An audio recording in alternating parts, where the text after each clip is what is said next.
It's just to get your name, first and last and middle, and the correct spelling of it. Okay. Okay, go ahead. I'll set levels while you're doing that. My name is Fred Taucher, and that is T as in Tango, A-U-C-H-E-R. Great. Where, we got disoriented from the last interview. Where were you born? I was born in Berlin, Germany, January 29, 1933, and that is a day before Hitler became Chancellor of Germany. Wow. I mean, there's some irony there, I guess. And born into a Jewish family? I was born into a Jewish family. And my father was born in 1891 in New York. Oh, really? And immigrated back? With his parents. I don't know the full story. Of course, I was too young that time. But he went back to Germany with his family. Now, in the last 2 years, I've done a lot of research, and I learned that my father was married before and divorced, but his mother was born in the UK. And my father, of course, I was born in 1933, my brother in 1932, so he was quite old when he actually had us. And my mother was only 3 years younger than my father, and my mother too was married before. Huh. So had any of your father's family been from Germany, or why did he? That I do not know.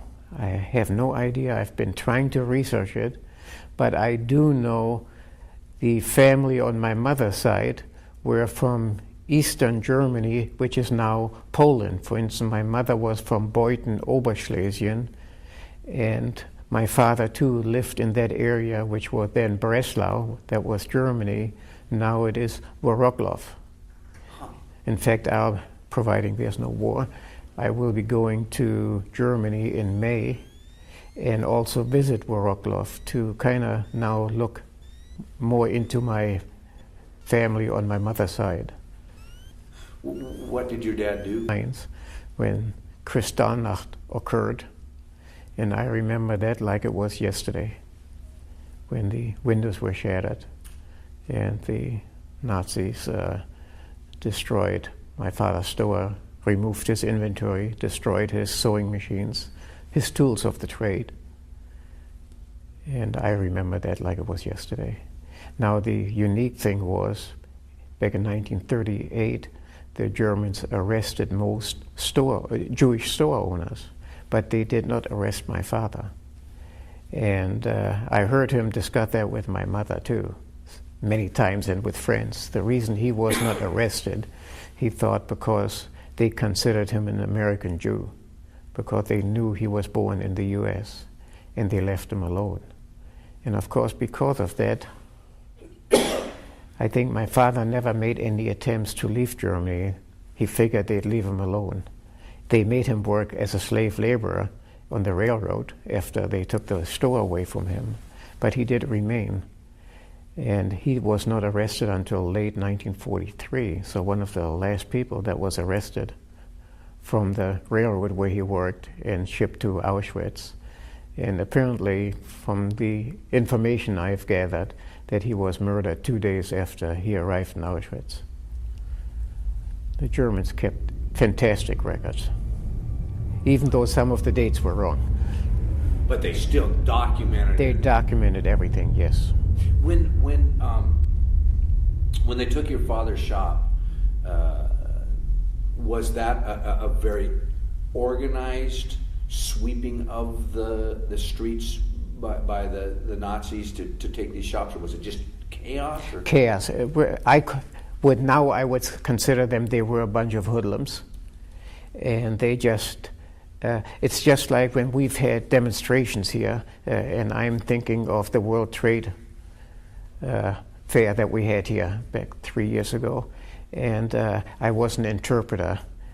I did interpreting in German and Japanese to the people that were here. And I was right amongst the demonstrators. And first they were peaceful, but then a group came and they started destroying property. unfortunately, the police didn't do anything. And this is exactly what I remembered. I mean, it brought my time back when I was a kid in Berlin. Did you, was it the type of setup where your father had a shop downstairs and lived upstairs? Or? No, it was a one-story unit. It was part of a building, and my father had the storefront, and we had a one-bedroom living quarters in the place. And of course, they took that away from him, and I don't know, again, I was too young then, but I know we had only a short time to move out.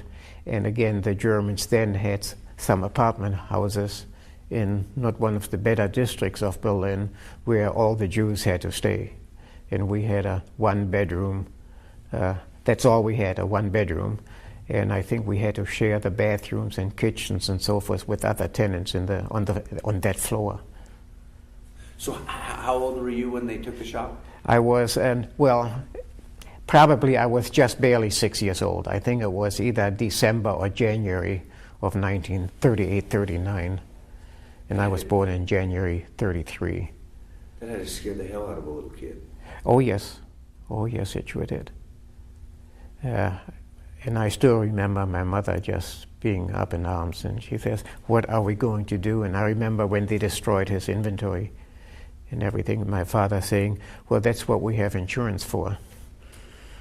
But of course, even today, I have not seen a penny yet of insurance money, and that's one of the things. I am chairman of the Survivors of the Holocaust Asset Recovery Project, and I worked very close then with the Insurance Commissioner of Washington State, Deborah Sen, and we did pass a law here in the state of Washington that the German-owned insurance companies that are operating in the state of Washington publicize the names and policyholders. But that hasn't been done yet. So these are companies that are still in existence? Right. Well, a good example is Generali. It's an insurance company from Italy, but they own a number of insurance companies right here. I could be wrong on the name, but I believe Unigard Insurance is owned by Allianz, the second largest insurance company in the world. So did they, and again, you were pretty young, but did they just take and throw everything out the windows and into the streets, or what did they? They, for instance, the sewing machines, they just threw and destroyed it. This clothing, even unfinished suits. My father was both a ladies and man's tailor. He made ladies' dresses, and they just tore those to pieces. The material, the rare material, just for sewing, I think they loaded up. I don't really know what happened there. Again, I was so scared I was in the back of the room. But they just emptied out his store, the storefront. Were these SS soldiers or were they common soldiers? Or? That I wished I would remember. I think they were mostly Hitler Youth or the real young SS, or they also had the SR, the yellow shirts. And but I can't give you the specific details. Again, I was not quite 6 years old. Yeah. Do you remember? Did it? Because you talked about your dad. That's what we have insurance for. So your dad, it sounds like, turn the other cheek, have a positive look, or did it break his spirit? Again, he said that after the Germans left, you see, and he was at that time when he told my mother that, "Don't worry, we have insurance." I think it was to calm her down, but he was also convinced the insurance companies would pay for the damage. Of course, that never happened. Now, you were a pretty young child, but do you think that was your first experience with discrimination? That I can remember. I know there were others. I know we were spit upon. I say we, my brother and I. But that's the first real heavy experience that I can remember. I may also add my brother is a year older, but he can hardly remember anything. In fact, he cannot even speak German to carry on a conversation. Now, it's interesting. I overheard you a little bit saying that when you came to the States, you didn't speak German for a long time. Is that? That's right. I did not want to speak German. I just had such a hate towards Germany and a horrible prejudice. Anything German I wanted nothing to do with.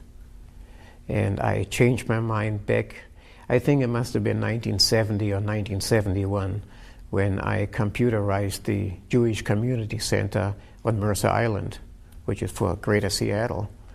And while I was working there, going through records that had to be computerized, I had then an old lady start speaking German with me. And I turned around and I said, I don't like to speak that language. And she rolled up her sleeve and showed me her numbers that were tattooed on her arm from Auschwitz. And she put her hand on my shoulder and she said, son, why do you punish your language when it was the people that were to blame? And it made so much sense that I started speaking German again. So do you consider yourself a German then? No, I consider myself an American, 100% American. In fact, even when we were a child, 5 years old, our father always said, someday we'll go to America. That's our country, even though I was born in Berlin. And again, I volunteered after I got out of high school. In 1951, I volunteered for the U.S. Army. I wasn't even a citizen, but I was shipped in Korea. I kept record of casualties during the Korean War and IBM equipment. And of course, I've been in that business ever since. So your dad, even way back then, viewed himself as an American? Yes, he did. Huh.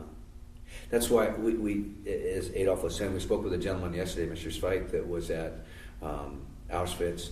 And I said it was so surreal to hear him say, and then we were set free. But he was set free in his own country, which was weird. I mean, when he got let out of, when they got liberated from Auschwitz, it was his own country. I mean, we did the same thing to the Japanese Americans here. Mm-hmm. But to think, how could you be set free back to your own country? I can tell you something, if I may here. When I was born in 1933, it was common to have your birth by midwife. And the reason, again, that now I know the story, at the time, of course, I didn't, but in 1933, Hitler passed his very first ordinance. Actually, I think it was passed before he really came to power already, but that all doctors and hospitals that treat Jews will not be reimbursed by the country, by the state. And so Jews really couldn't, if they went to a hospital, they wouldn't be serviced unless it was a Jewish hospital. There weren't any that I know of. And so most of the Jewish families that needed help for birth hired midwives. Well, this midwife to my birth, it so happened, was a very close friend of Hitler, of a high-ranking Nazi member, even back in the 30s. Yet, somehow, she befriended my family, and when my father was arrested, she advised her that our father has been arrested, that we have to go in hiding. She had a summer cabin in the outskirts of Berlin, where only high-ranking Nazi member could have property there. And she hid her there for about 8 months. And we were right amongst the SS, or high-ranking military officers, members of the Nazi Party that were on rest and recuperation, so to speak. And from 1943, when we went into hiding, till the winter of 1943, we stayed right there. She got us false ID. She got us ration cards so we could buy groceries. And the reason I brought this up, you mentioned about after the war. I was caught at the tail end of the war and shipped to Dachau, but I never was inside the camp. I escaped in a rail car, but anyhow, I met up after my escape from Dachau, met up with my mother and brother again. Incidentally, our mother was shot by the Germans a day before the Russians invaded Berlin. They found her out. And anyhow, after the war, when Berlin was divided into the various sections, my brother and I visited an army camp in Berlin. And that's a long story. Anyhow, we befriended, it so happened, a Jewish American soldier who helped us get a visa to come to the US. And in 1946, in September 1946, before we left for the U.S., she was real upset with us, this midwife. She says, "You are Germans. You can't go to America. They were our enemies." She was still a Nazi, and she was a Nazi until the day she died. When we came here, we wrote letters to her. She would never answer. She remained a Nazi till the day she died, which was probably 25 or 30 years ago. Why do you think that she protected you then? I think the only reason she befriended my family and she gave life to me, she was the midwife to my birth. And I think that's the only reason. I have no other idea why she did that. And also, I know my mother asked her, "Well, aren't you afraid?" She says, "Well, if they would arrest me, we won't tell anybody that I'm helping you. But if I do get arrested, Hitler will free me." And I remember my mother even telling her, "Well, then, why don't you call him up now?"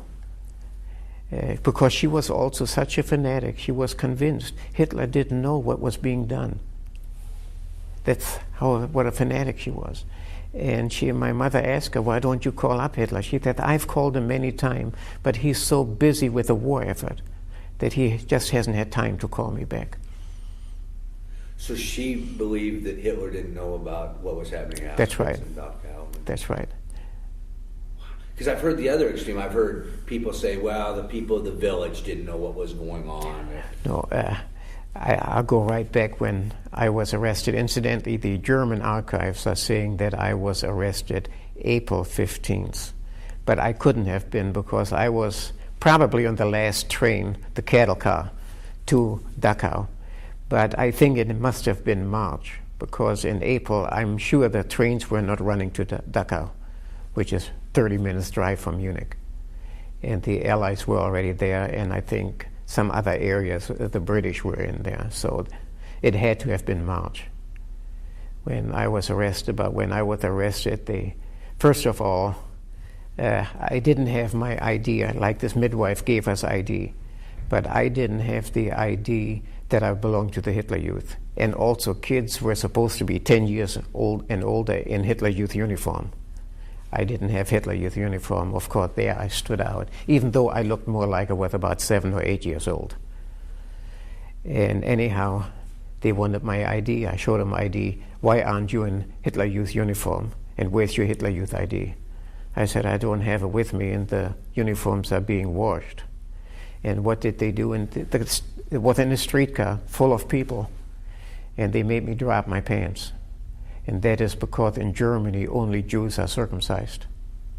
And that's why many a man or boy was caught in Germany because of circumcision. And then they just threw me out of the train, or out of the streetcar, and they didn't hide it from anyone. And here I was, a 12-year-old boy. And they threw me into a truck, and I mean literally threw me. I had bruises. And then they took me to the SS headquarters, where I was not treated too gently for 2 days, nothing to eat or drink. And then again threw me on one of those cattle cars, which the cattle car I was on were mostly POWs, Russians that were caught in the outskirts of Berlin, I guess. And I was in mostly with them. There were a few other kids, not many, and women. And then it took, again, I'm guessing there, and also having looked at some of the archives, it looks like I was on that train for 2 days, nothing to eat, no sanitation facilities, nothing to drink. And I do know the people that fell on the floor because no sleep and too weak, they would never get up again. They'd be trampled to death. And I will think the Russian soldier that kept me from falling down, they kept me standing up and awake. And anyhow, it was during an air raid that somebody opened up the door to the rail car that I was in. And the Russian soldier that was strong enough jumped out, and I followed them. And they came upon a place, I don't know where. I visited Munich, I visited Dachau, and I tried to backtrack where that could have been, and I could not find it. from the rail yard there. But there were a few German soldiers training Hitler Youth kids how to shoot a rifle. And the Russians, of course, didn't have any arms, but they were able to overpower the few German soldiers that were there, even though over half were killed themselves. And then they killed every one of the Hitler Youth kids and shot them all. And then the Russian soldiers put on uniforms that fit them from the German soldiers, and they went into the woods there, but would not let me follow them. And here I was all by myself amongst dead soldiers and dead Hitler Youth kids. Some of them were my size. So I decided, well, if they put on the army uniforms, I can put on the Hitler Youth uniform. And so I undressed one of the kids that was my size and put on his uniform. And I walked to the highway, that time known as the Autobahn, and I flagged down a car. Well, it happened to be a car with 2 SS officers. Of course, remember now, German was the only language I knew. I was like a German. And I guess I was blessed I don't look Jewish, or I didn't look. And I flagged them down. I said I was here for training, but some Russians came by and they looked like they were prisoners. And they killed every one of them, of us, and I'm the only one that came out alive. And my mother's in Berlin. I want to go back to Berlin. How can I do it? And they opened up the back door. I said, come in. We are heading for Berlin. So here I got a ride with 2 SS officers right to Berlin, and there were roadblocks all along.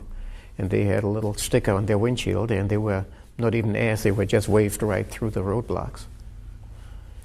And my brother, my mother, and I, when we lived under false names, and at that time already we remained at a subway station in Berlin, because there was day and night bombing and we didn't really have a place to go.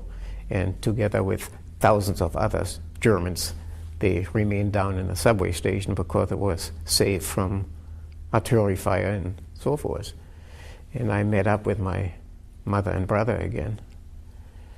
And of course the first thing I did is we had spare clothing, and I removed the Hitler Youth uniform, because I did not, otherwise they would have made me go upstairs and give me a rifle.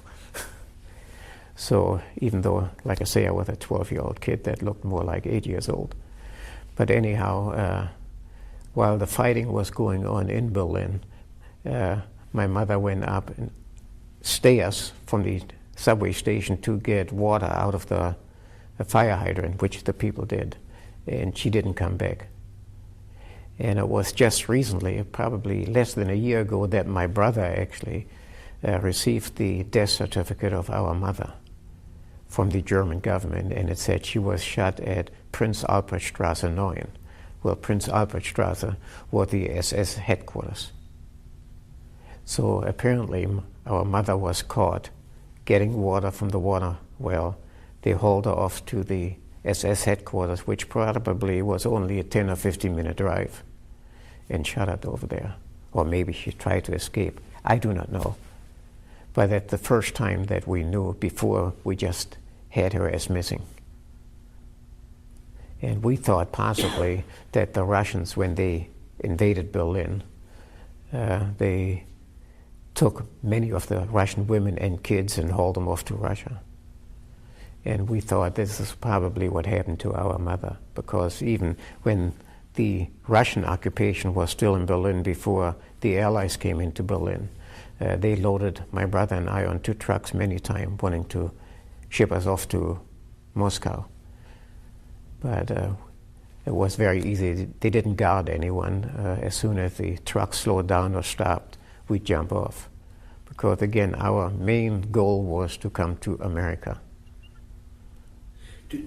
Do you remember if you were in a constant state of fear, or does your mind get in a different place? Different. At first we were in a constant fear, but after a while it just got so that, well, if you get caught, you get caught. And again, like I said, none of us ever traveled together. Sometimes my mother went to get ration cards from that midwife. You see, she would not go out there. or my brother would go, or I would go. And even though we were young, we knew Berlin like a book. We were very familiar with Berlin, and I'm getting that way again. I've been going back to Berlin for the last 5 years to do research.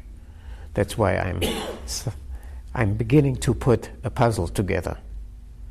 And that's what it is a big... It is, and they want, a good example is when I went there 4 years ago, I went from one office to another in Berlin trying to get information, archives on my family before and during the war.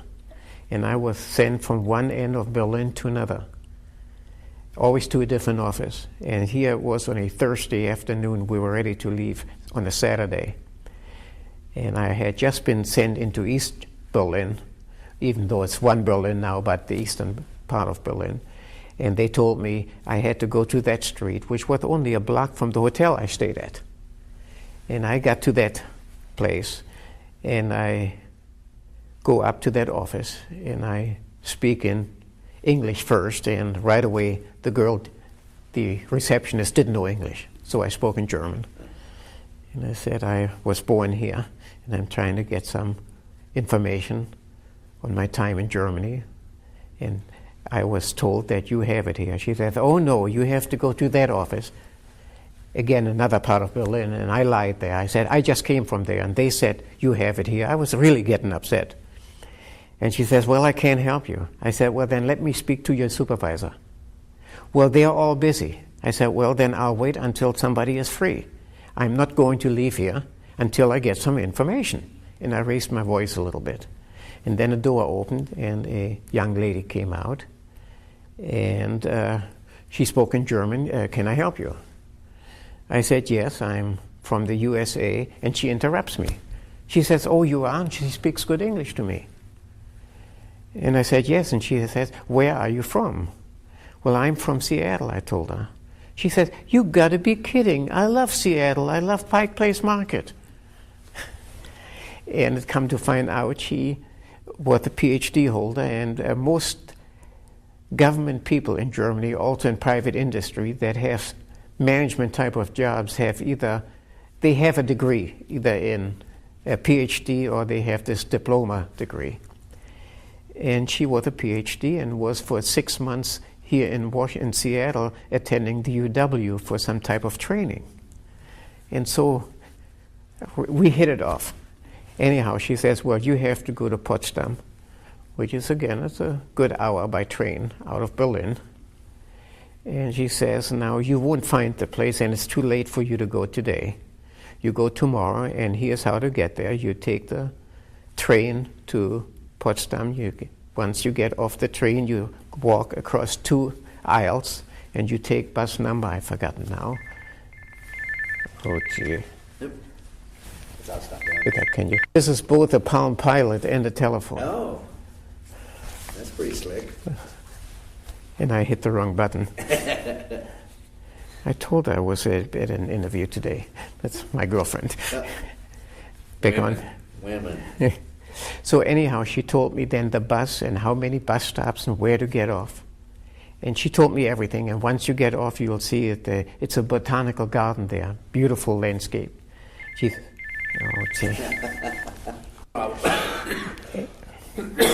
anyhow, she says, don't go in the building. As you go up the stairway, you'll see a beautiful building. Don't go in there. That's the main office of the botanical garden. You take to the right, go about 150 feet, and you'll see a building on your right that's like a warehouse. And that's where you have to go.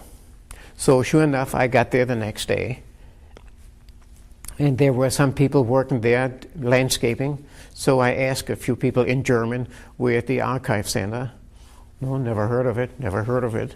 So anyhow, then I walk to this building. Sure enough, there's that warehouse.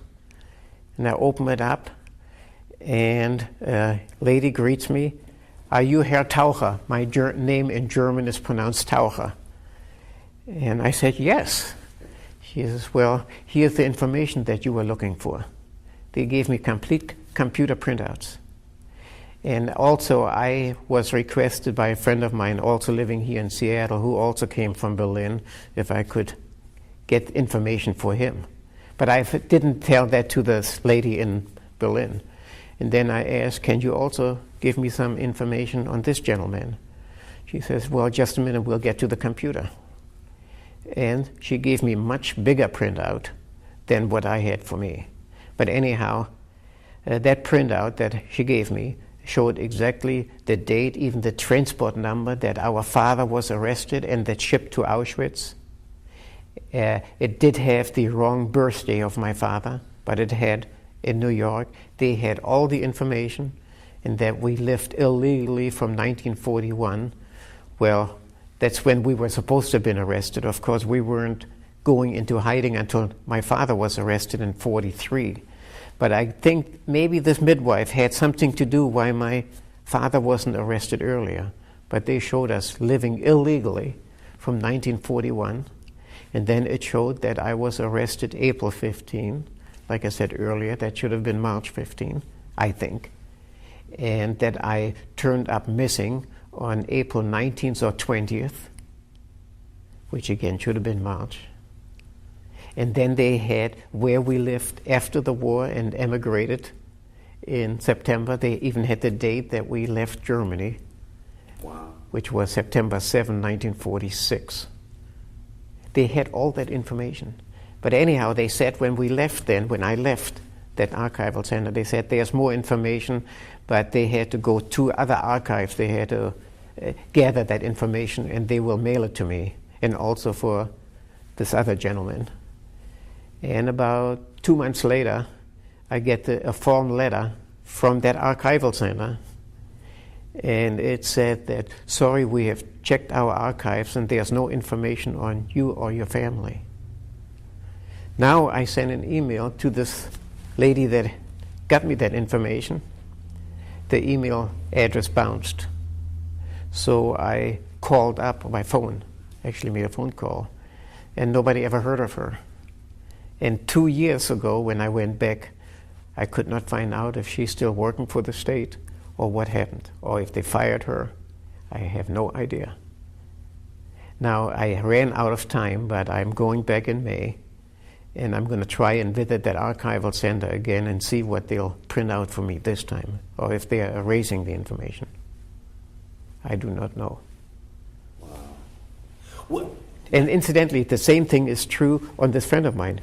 Must have given me 20 sheets on his father, his parents, because his father was a MD, and they had records from his medical practice. And I brought back a whole bunch of it, and now they say there's no records available. He got a very similar letter. Wow.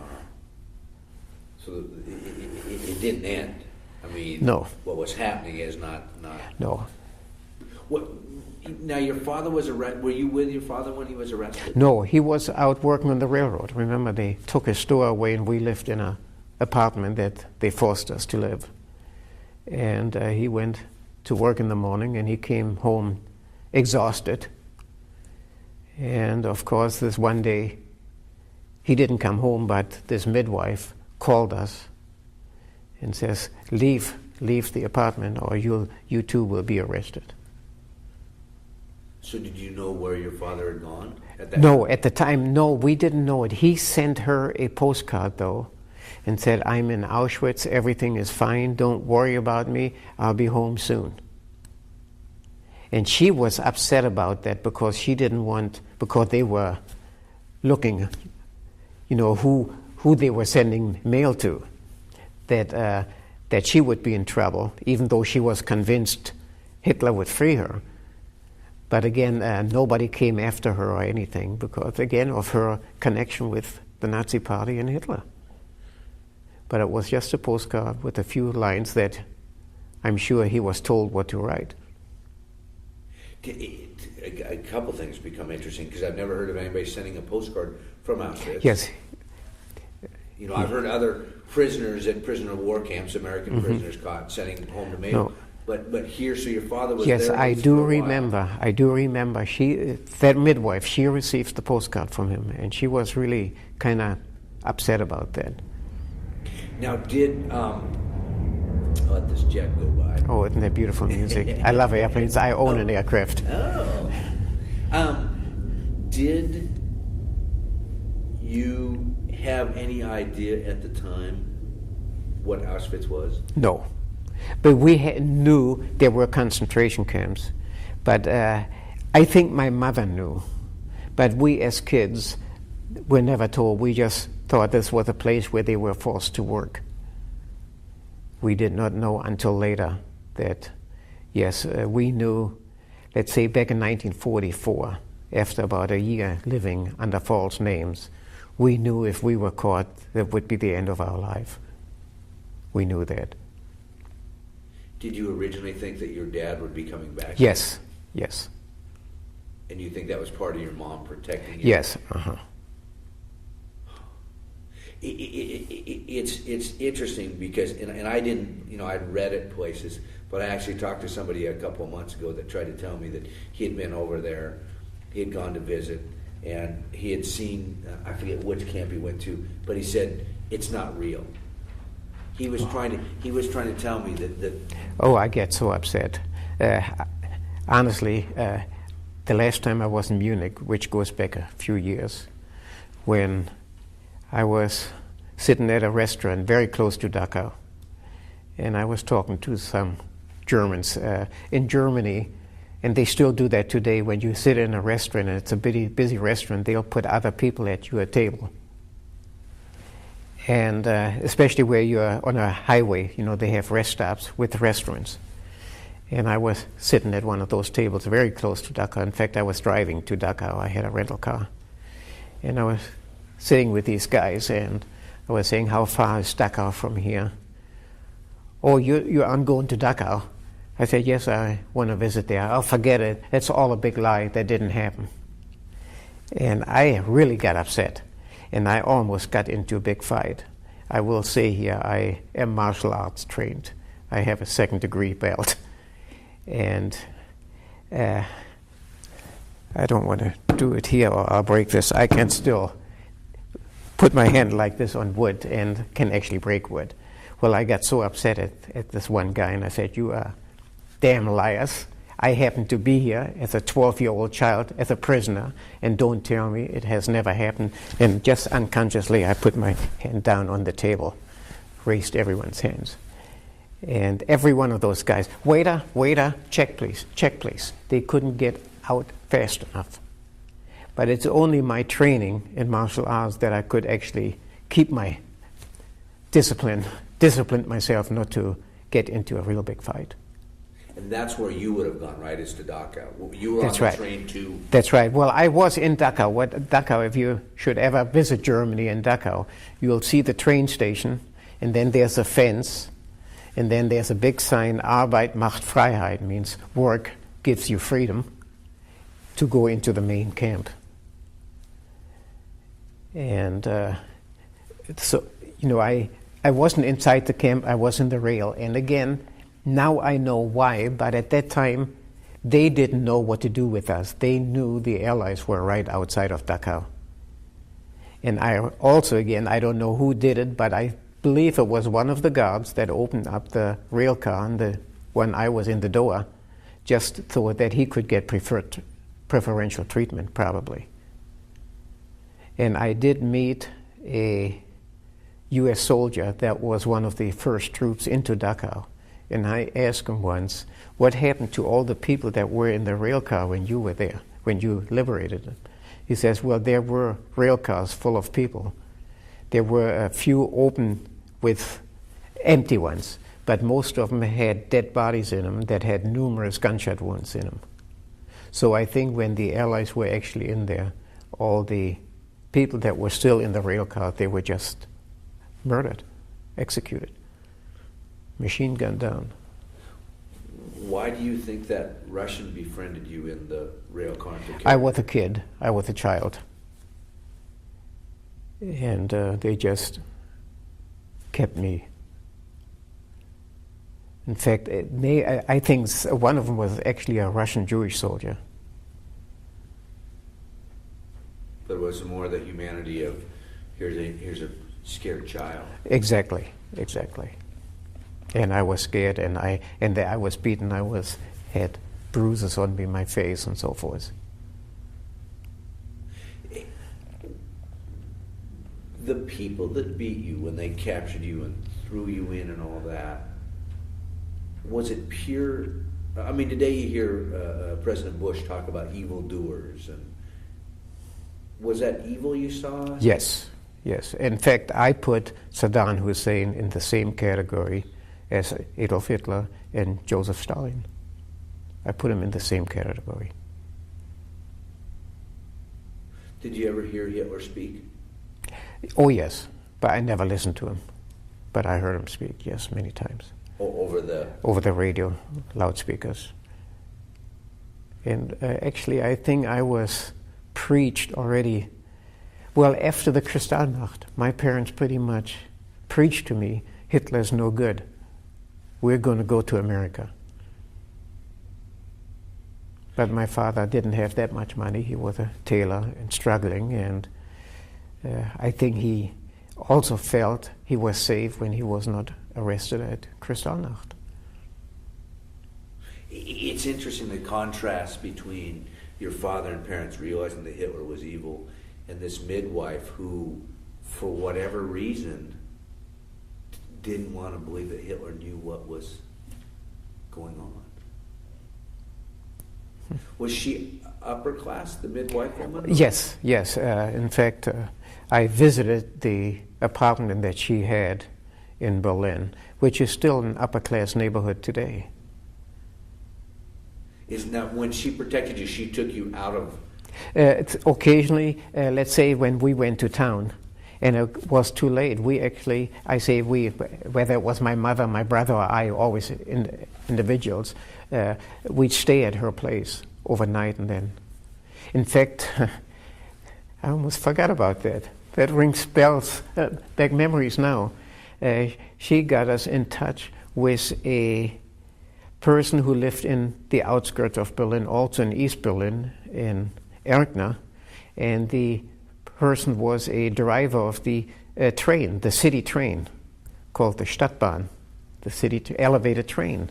And he was a driver, very much anti-Nazi. And she may have been the midwife to his kids too. That I do not know, because she didn't report him that he was anti-Nazi. But he was not drafted into the army until the very tail end of the war in Berlin. But whenever we took the train, and to this cabin that she had was on that route, we always took the train that he was working, and then he let us go in the front together with him. And that was never inspected by the Germans. Or by the Nazis. And of course, but then we still had to take the streetcar to get to the points to get the ration cards from her. And that's where I was caught. Well, it's amazing what she set up, and the whole confusing apart again, that she believed Hitler, but yet here she had this friend who was anti-Nazi. Here she protected your family. That's right. No, she, I'm pretty sure, protected a few other people. So did you see glimpses of humanity that outshone? Oh yes, evil? there were, I will say, not all Germans were bad. And it's just like what you see in Iraq right now. You know, the people are too scared to talk, to speak up. And that is what happened in Germany. I mean, I have seen evil. I have seen a German soldier not given the Nazi salute of Heil Hitler and given an SS officer just a military salute, and the SS officer pulled out his pistol and shot him. I've seen that. But I've also seen, especially I remember a submarine officer once that knew darn well that we were Jewish, and yet he didn't turn us in. And not all of them were bad, but unfortunately the majority of the people were. And I've heard people say that when you saw the SS versus other soldiers, that there was this whole different aura, everything. Oh, definitely. definitely. Also, again, I don't know if that's true, but a lot of Germans have told me that all of the people the military that were working at concentration camp, putting Jews to death and so forth, beating them, were all volunteers. That nobody was at a concentration camp of the Germans unless they volunteered to be there. Of course, today they'll tell you that isn't true. I know we've heard that there were no Nazis in Germany. That's right. I mean, that's what when we interview people, oh no, there were no Nazis in Germany. Yes, there were Nazis in Germany. It's kind of like the same thing in the South Pacific. They say, oh no, our parents weren't fighting; they were just gone for a while. Well, no, they were doing whatever. But again, I had a customer in Munich, Germany, and I gave him up because the first time I visited him, all of a sudden he couldn't speak English. And we always communicated on the telephone. This is before email. And I called him many times, or fax. It's always in English. But when I visited him in Germany, he couldn't speak English. He says, well, you are in Germany now.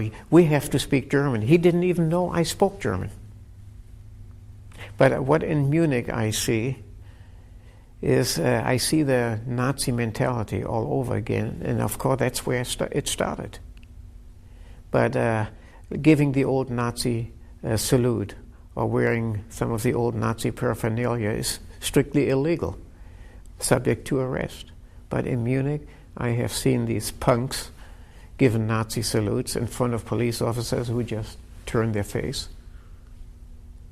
Yeah. So in the 60 years, things haven't changed as much as people would like to say that they... No. And websites are full of anti-Semitic websites. Unfortunately, a lot of them originate right here in the U.S. When you go back to Germany, do you face a lot of discrimination? I don't let them know, first of all, that I'm German, that I understand the language, except when I have to. And I'm just an American tourist. I give myself away when I do speak German to some. Maybe I have not quite sure where I'm going and they don't speak English or don't want to speak English. I'll speak German and they ask me, gee, where did you learn to speak German so well? I said, in school. And they don't believe me. My German is too good to, excuse me, where I can't hide it. True German with a German accent. Yeah. Do you remember Berlin being bombed?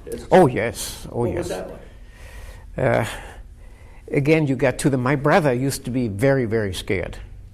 But I never was that scared. I figure when the time comes, the bomb hits, I'm dead. But there were usually bomb shelters. And before, I have to remember that for my book. I'm in the process of writing a book. You ask good questions here. But between 1940 and 1943, before my father was arrested, and when the bombing started, I remember the British used to bomb in the daytime, at night, and the U.S. at daytime. I remember that. And they had bomb shelters for the Germans to go into. But back in 1942, I believe in 1941, we had to wear the yellow Star of David, and which was a real bad thing for us kids especially. But Jews were not permitted to go in the bomb shelter back in those days. So where did you go? We just remained in our apartment. You couldn't. So are you seeing buildings being... Oh, yes. Oh, yes, and buildings across the street being bombed out. Oh, yes. Now, I think the Allies did try. I think they had information of what neighborhoods were the Jewish ghetto-like areas. And I think they refrained from bombing them. Because even the store that my father had was never bombed in that area. Does that building still exist today? Yes, Oh, yes. In fact, when the last one, 3 years ago when I visited, there was a Chinese artifact store there. In fact, I went in there. And, last year when we were there, it was empty, it was for lease. And of course, that's one of the reasons I've been going back to Germany too, to Berlin, is most store owners, Jewish store owners, had to buy the property like a condo here, in the building. And I want to know what happened, who got the money for that property that my father owned. And I have not been able. I was more concerned in the past to get history on my parents and myself. Now I'm working on property. In fact, when we go in May, I also plan to go to what used to be called Breslau, which is now Poland, Wrocław, and see what happened to my mother's family side. Because, well, I had an uncle that was a dentist, another uncle that was a lawyer, and the family from my mother's side were well-to-do. Of course, no one survived, except one aunt who was an opera singer, and she passed away in Vancouver. She left for Vancouver apparently before the war. And I never knew about her until the late 70s, and she had passed away shortly before I tried to see her. It sounds like from what you've described that it wasn't the case of a Jew as a Jew as a Jew as a Jew, that even the SS segregated you even more specifically. Is that right? I mean, I don't know if I don't know. I never gave that a thought. But no, I think because when they moved it into the various apartment buildings there in Berlin, which, like I say, was not in the best neighborhood, they had professional people there and common laborers. But you talked about how your dad was an American Jew versus a German Jew. So you think I think they separated that a little bit. They gave him a little more freedom, I think, until the very end. Of course, at the end, they even arrested mixed marriages where the husband was Jewish and the wife was not, and vice versa. But I think they did not arrest where the wife was Jewish and the husband was Christian, let's say, right? They left those people alone, but the other way around, they arrested both. It's something that's hard to fathom. I mean, to contrast with what happened here with the Japanese Americans and what happened in Germany, because it was such a different thing. I mean, here it was terrible what happened, but they weren't being executed. No, and there were a lot of, and I know some Nisei, which I don't know if you know what it means. A lot of people don't know what it means, or Issei. Issei is the first generation, Nisei is second generation. And some of the second generation Japanese really didn't have a profession. They were laborers. And they actually learned a profession while in camp, some of them, or the ones which I really find it hard to believe that they did it, that went into that 442nd Infantry Battalion and became heroes, while their parents were still in a concentration camp. And I really admire those people. Which would have been like Hitler coming to you and saying, I want you to go fight for the country now. Well, I may mention something here, and I also just recently learned that, or through my brother. My brother's retired. He spent 22 years in the U.S. Army, a year and a half in Vietnam, and retired a major. He was initially drafted. But he has lots of time on his hands, and he's done a lot of research through mail, and he actually received the discharge paper of our father when he served in World War I in the German Army. He was drafted in the German Army and actually was a lieutenant in the German Army and injured. And he got the discharge paper from the field hospital in Germany. But again, here, my father was actually technically an American citizen drafted in the German Army. Of course, I was still technically a German citizen, and I served in the U.S. Army in Korea.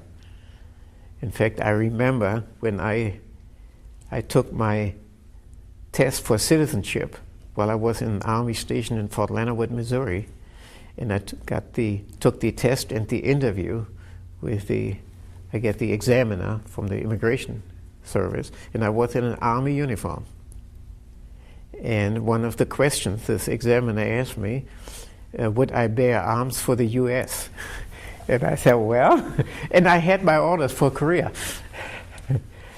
And he says, I know it sounds funny, but we have to, that's a formality, we have to ask that question.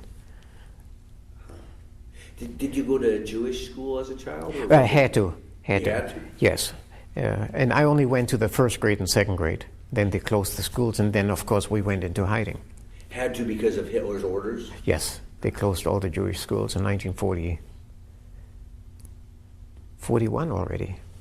So do you remember, I've asked some of the Japanese Americans and being a little kid where you're in school one day and these are your friends and the next day it's like they were their enemies. Oh, yes. So do you remember? Oh, yes. Oh, yes. I remember that. We had friends, and all of a sudden they wanted to talk to us and beat us.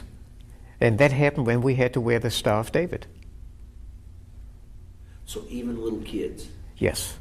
So the parents or whoever taught them? It's the parents. Well, I always say prejudice, you don't, I'm born with prejudice. You're taught. And the parents taught their kids not to associate with Jews. They're animals. So even in that young age, oh, yes, it crossed over and became this. Mm-hmm. Sometimes you think kids, children, have such a blind eye to things that, but. Yeah, of course, you're not going to eliminate prejudice. And of course, I sometimes find the same thing that the Afro-Americans find right here in the U.S. You know, some of my best friends are black, right? Well, but of course they know they are black. But with me, a lot of people say, and I hear them badmouth a Jew. And I say, why you do that? I'm Jewish. Am I that bad? Oh, I didn't mean it like this. I have many friends that are Jews. I'm talking about the other Jews. Uh-huh. Yeah. Yeah. I'm only talking different Jews. Huh. Wow. It's, was it chaos in Berlin? I mean, you talked about WTO and comparing that. Was it just out of control, evil-hungry, power-hungry people roaming the streets? That's right. It was the same type of hoodlums that used a demonstration over here, back at the World Trade, and except you had it in bigger quantities, and you had them throughout Germany, and destroying Jewish property. And the Jews were like my father and everyone else. If you try to defend yourself, you're dead. And endorsed by the government. That's right. The government, the police would stand by to be sure that no one defends himself. I mean, you said it. It was endorsed. But it's just an excuse to destroy. Did you have aunts and uncles around the area, or was it pretty much your mother and father? I think it was only my mother and father. Again, some of it, I know I had an uncle, a dentist, that went to Shanghai back in 1937 or 38. We had two cousins who, one of them, they were brothers, one of them went to South America and another one to Shanghai. And after the war, they came and lived in Joplin, Missouri, and that's who my brother and I then lived when we came to the States until we finished high school and I went in the Army. My brother worked for a department store afterwards until he was drafted. What do you think the history books are leaving out about this? That I always wonder, and this is why I started talking and I give speeches to Rotaries, to schools. In fact, 2 years ago I talked to senior officers at Fort Lewis, and I'm scheduled to talk to the 5th Cavalry Division, I think, in Fort Lewis in April. And because it shouldn't be forgotten. And in fact, I started to tell you that earlier when I took my significant other to Berlin 4 years ago, I believe it was, and they have this old SS headquarters is now made into a memorial. And they show pictures of what it was like and the torture chamber, so to speak, and what transpired there. And anyhow, to get in there, they charge a fee to get in. And I couldn't help myself when I went in and this girl asked me, I forgot, it was not too much of an amount, but I said, you know, when I was 12 years old, I went in here and I didn't have to pay. And she says, what are in the Hitler Youth? I said, no, I was on the other end. And then her boss came out and he asked me if I had been a prisoner. I said, yes, when I was 12 years old. So he got on his computer and my name was indicated. And he asked me, incidentally, I didn't have to pay to get in.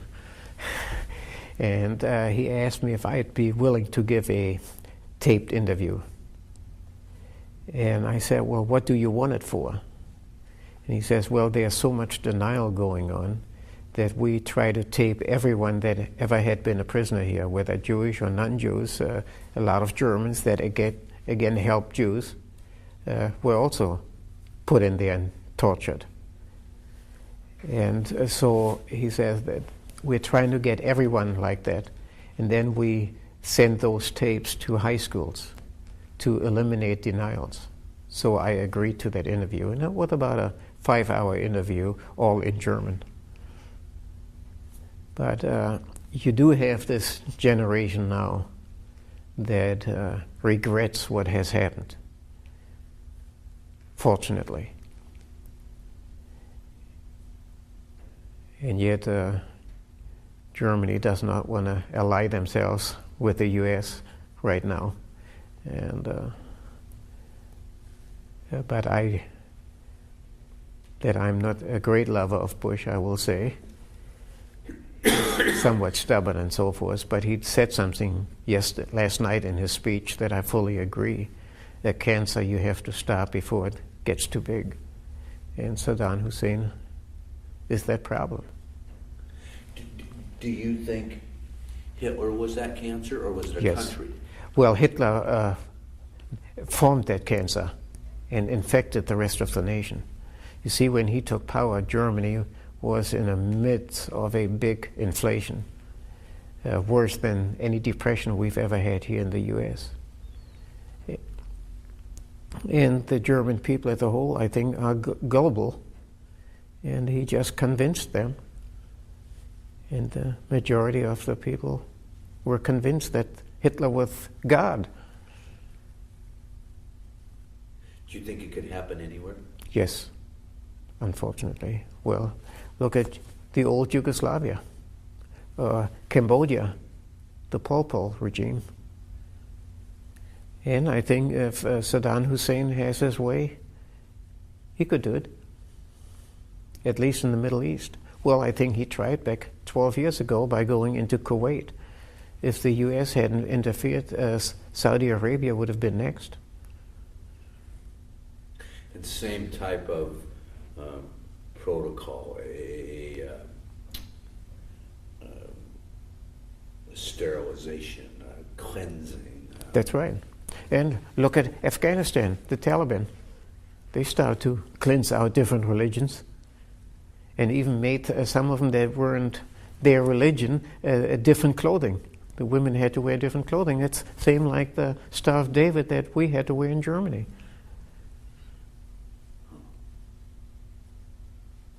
My tape's beeping me. I got to switch tapes here.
So it's just what occurred to me while I was sitting back there. What I was curious about, when you were 5, I remember there was a friend of mine from grade school, and he was the first Jewish kid that I knew.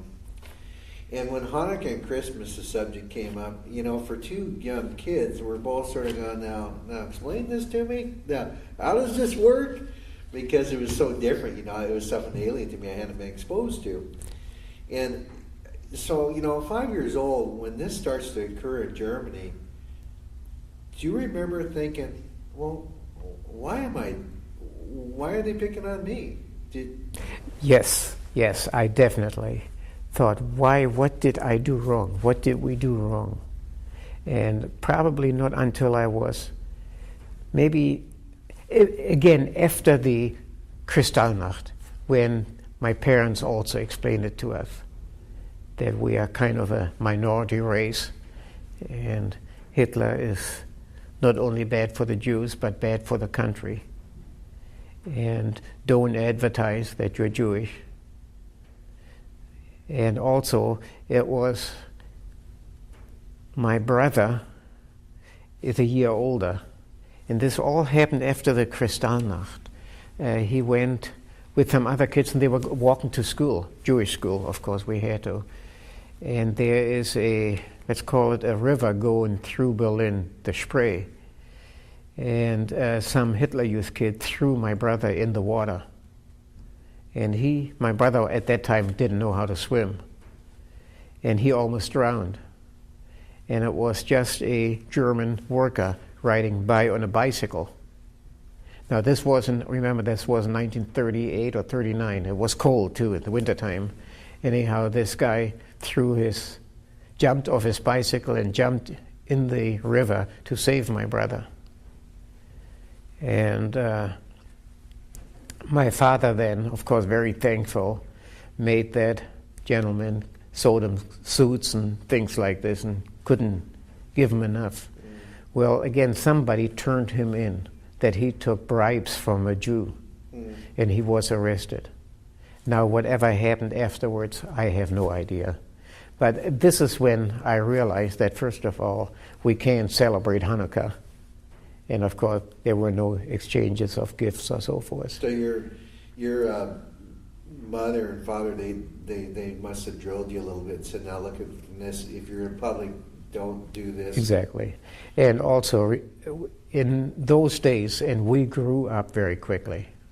I think at the age of 6 or 7, I had the maturity of a 16-year-old. Excuse me. So you knew how to, like you talked about being asked about why you weren't you didn't have your Hitler Youth identity. You were able to disseminate. I mean, you knew. I knew. And when I had to drop my pants, I already knew, don't expose yourself. I knew that. And when I was asked to drop my pants, I knew I was done for. I was dead. So when most kids were being told to grow up and be truthful and study, you were told that you had to lie and you had to That's right. And incidentally, if it weren't for my mother who gave us lessons, you see, from 1943 until we came to the States, 1946, actually from 1941, we didn't go to school until 1946. And when we came to the States, we didn't know any English. And my brother and I basically took a German English dictionary and just studied it page by page. Until one day the teacher in 9th grade, I believe it was, who had to look up words that we used and had to spell it for her because maybe she thought we mispronounced it. And then one day she brought in a whole bunch of comic books and says, "Here, boys, read this so you speak more like Americans." So your mom schooled you, though? Yeah, our mother gave us lessons how to read and write, arithmetic, the 3 R's. And when the midwife, when she told you your father had been arrested and you were moved out to the countryside, how did you remember? Did she have to explain who you were? And Yes, she went out with us. and she introduced us to the neighbors, so to speak, the other cabins, and these were all either dependents of SS, mostly SS, or the Gestapo. And she says, of course, everybody knew her, and these are friends of her. We are friends, and our father is out in the front line, and we're going to remain through the summer here. So did you have false names, or did you? Yes. Oh no, we had false names. One name was Grossman, another one was Schmitz, and she got us names of mothers with 2 boys our age that were killed maybe during an air raid. So they were real people then. That's right. Oh.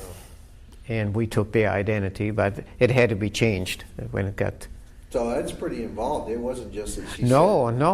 She had to really work at it. So that's interesting because it's you talked about she was mad that you left Germany, that you're German, that you would think that she saved you just because she was a midwife and it was easy, but it really wasn't an easy thing to. No, it wasn't. It was not. Now have you ever heard of the famous conductor, German conductor, Kurt Furtwanger? And they had a play on here. In fact, I gave a talk prior to the play. And he is a good example. I mean, he was tried for war crimes, and he was acquitted. He helped a lot of Jews from going to concentration camp. But he was a Nazi. And the only reason he did it, because he only saved musicians, good, talented musicians. And he risked his life to do it.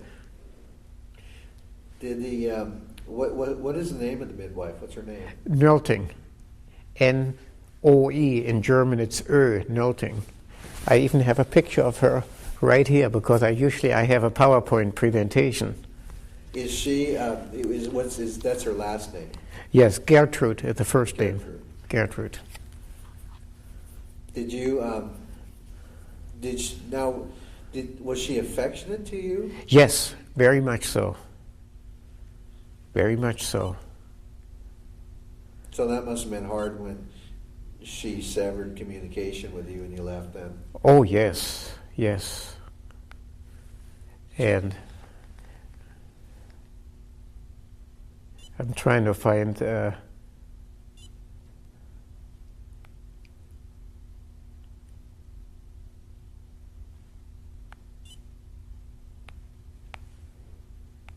I guess it's too small. I can't get the picture on here. Oh, we'll have a copy to look at. I have it on my computer. See, so she was sort of course, you said such a closed society at the time. That the only people you really could be open to was Gertrude and your mother and your brother. Okay, well, she also had a daughter who she got a job. She was a photographer, and she did. But at that time, in those days, you didn't have color photographs, and she used to color the photographs. And she was a member of the Nazi Party and worked for the SS. But she never revealed us. Now, I don't think she was that much of a Nazi because she tried to and talked with us and was very friendly, even after we told her mother that we were going to the US. She still was friends with us. And my brother, while he was stationed in Heidelberg, went to visit her, and she was very, very friendly to him. And she told my brother that Gertrude was a Nazi till the day she died, and still held it against us for going to live with our enemy. She never got over that. Did when you went back to Germany, you talked about the argument you had going on your way to Dachau. But I was wondering, I heard this from another veteran, that he said that when he goes, because he goes back to Germany often, he's an American Army Air Corps veteran, and he talked about meeting people and just looking at them, and he could size people of his age group. When you're in Germany and you just meet people in the course of your adventures and your traveling, is there some people that you look at and you know that they're SS? No, I don't think I do know, but I'm very cautious with somebody that's about 5 or 10 years older than I am. I'm 70 now. And yet, I do not hold any grudge against the younger generation, because they weren't even alive yet. So do you have when you go there, it's almost like you're 6 years old again and you're cautious.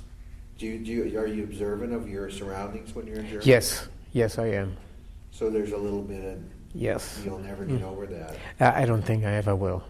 And again, I don't think I'll ever get completely over the older generation German. Even though they say they were not a Nazi. And the people that tell me that I say they are lying, they were a Nazi. Mm-hmm. Otherwise they wouldn't be saying it. Now your mom and dad was, Mr. Schweik, who we just interviewed, his father was he owned a textile factory in Danzig. And he talked to me about his family life. His father was a very stern man, a very old school father, and who he called sir, and he barely had a relationship with his father. Was your father, was he an old school stern father, or was he really involved with you? He was involved, and he'd do anything for us two boys. He was stern when we had to be disciplined, but I wished I could remember him more than I can, because we lost him so quickly. So you have an affectionate family. Yes, very much so. And your mother, what's a real fond memory of your mother? She was a very good-looking woman. When we were in hiding and so forth under false names, she was always concerned for us, and there were times when she didn't feel that my brother, I should go out. When it was maybe my turn or my brother's turn, she'd go. Sometimes the sixth sense, or whatever you want to call it. Your turn to go for what? To go to the city for ration cards or buy groceries. So if her mother's instinct said you might be in danger, she would... Mm-hmm. In fact, the day I was caught, she didn't want me to go. She wanted to go. You know how mothers are sometimes. No, we were a very close family. There was one other, I guess you could say it, a stepbrother. My mother was married before and had a child from a previous marriage. And when we had to live in that apartment building, and I still remember that, it had a spiral staircase, which is some of the old apartments in Germany, even today, they still have these spiral staircases going up to maybe the 5th or 6th level of the floor. And Klaus, that was his name, the SS went to pick him up to send him to a concentration camp. This goes back in the early when they started picking numbers and taking people to concentration camps.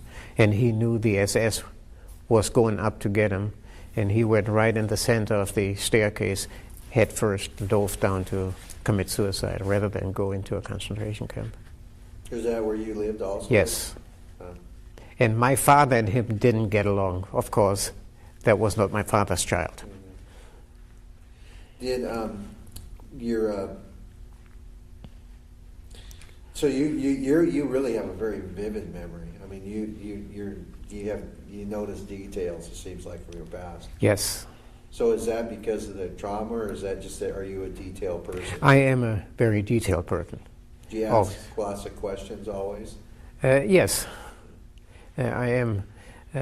In some respect, I'm not. In other respects, I'm very detailed. When it comes to facts and figures, I'm very detailed. You know, and sometimes there's things that trigger memories in me, like cold fall days, or burning leaves, or different smells. You know, are there those? Do you remember things like that, or there's things that trigger memories? No, sometimes certain things trigger memories. Just like I say, World Trade demonstration. That immediately it triggered my memory of what happened at Kristallnacht. You could have been, it's like a flashback almost. Yes, it was, really. When I saw those guys picking up those garbage cans, and I happened to be at the Crown Plaza Hotel here on Fifth Avenue or Sixth Avenue, and they just destroyed, started to wreck automobiles, key them, and I said, it's just like the hoodlums that I remember as a child. Was there the first reaction? Was there fear? When you saw No, I didn't have no fear, not really. Did your mom? Do you remember? This is really prying. Don't answer. But do you remember even like the smell of your mom when she held you? No, that I do not. Was it because you was taken at such a young age in your life? I think so. Does your mother, when you were taken, her mother must have been distraught when you didn't come back? Oh, yes. She wasn't with you when... No. And it was, but we always, whenever, like I say, whether my mother or my brother I went, we always had a meeting point. They will always meet at Anhalter at that place. And of course, while I wasn't there, my mother would go there every day to see if I'd be there. And this one day there, I showed up in a Hitler Youth uniform. So that was the fallback. If you disappear, I will wait for you here. That's right. We always, or my brother, wherever. That was our meeting point. Did you wait for your mom when she disappeared? She always came back on time.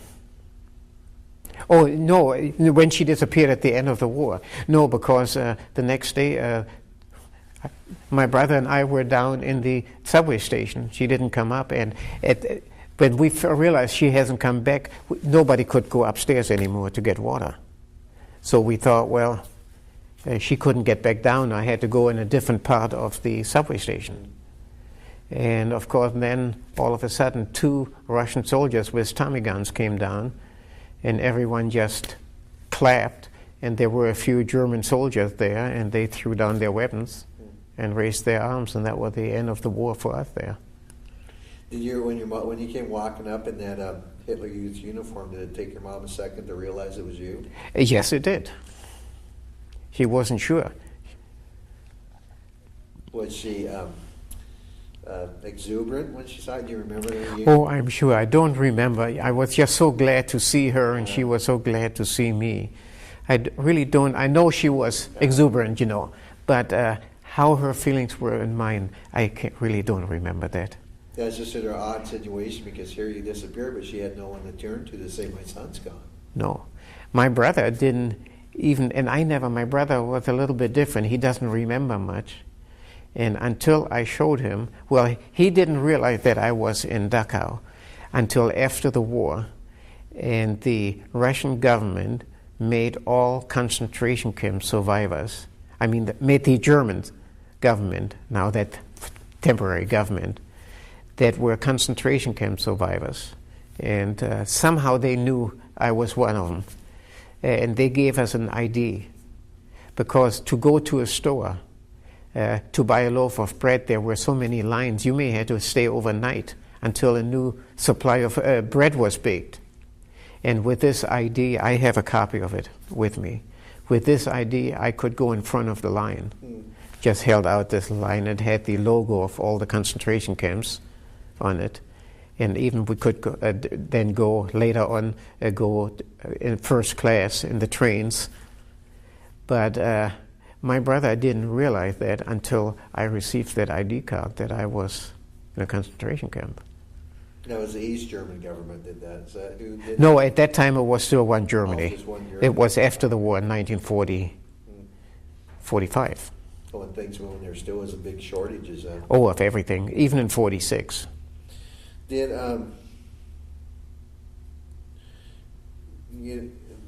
the way your mother and father both were just, for us, growing up in this country, most all children in the world, hopefully, my mother, when she passed away, we took her ashes out to the ocean, and we, where she wanted to be, and we all were there, and we got to say goodbye. And with you and your mother and father, have you ever felt like you're able to say goodbye? No, that's the thing. I wished, and Again, not until I received some of these documents 5 years ago, 4 years ago from Germany, I didn't really know for sure what happened to him. Because what do you say Kaddish? Is that what you call it? Which? What do they say? You say Kaddish or Kaddish is? Oh, Kaddish. Kaddish? Kaddish, which I never did. I am Jewish, but I'm not religious, even though neither is my brother. Even though my brother and I attended the very first New Year services at the synagogue in Berlin, that was the only one that wasn't burned down completely, which was rebuilt by Jewish, German, and Russian soldiers right after the war, after Berlin was divided. In fact, this one soldier helped us come to the States, a Jewish-American soldier, very Orthodox. But we were the first two boys that were bar mitzvah in Berlin. Are you? You're not. You don't attend synagogue regularly, or No. Do you think that's because of your experience and what happened, or is that? Yes, I'm sure it is. Of what I have seen, my brother too. And you say, if there's a God, I believe in God. But I don't believe that God can control your life and will keep you from getting in troubles and so forth. Or will, that's up to the human being. And I just don't believe in that. I believe there's a God, otherwise we wouldn't be on this world. But we are still on this, while we're on this earth, we have to look out for ourselves. If there were a God, God wouldn't permit what has happened. And it's still happening today around the world. So I can't, and you will find very few Holocaust survivors like me are very religious. I know, well, in 1999 I went to the Holocaust Survivors Convention. We have one every year. I went to the one in Prague. And in Prague I was asked if I could put this conference on in Seattle. I do. I'm involved in a lot of different organizations, have put on lots of things. And so I chaired the Holocaust Convention here in Seattle. And we had 300 people for dinner. And the ones that wanted kosher meals, we had to order special kosher meals. There were maybe a dozen people that asked for kosher meals. But only 3 of them actually accepted the kosher meals because they saw the regular food was so much better. So, out of 300, 3 people actually ate kosher meals.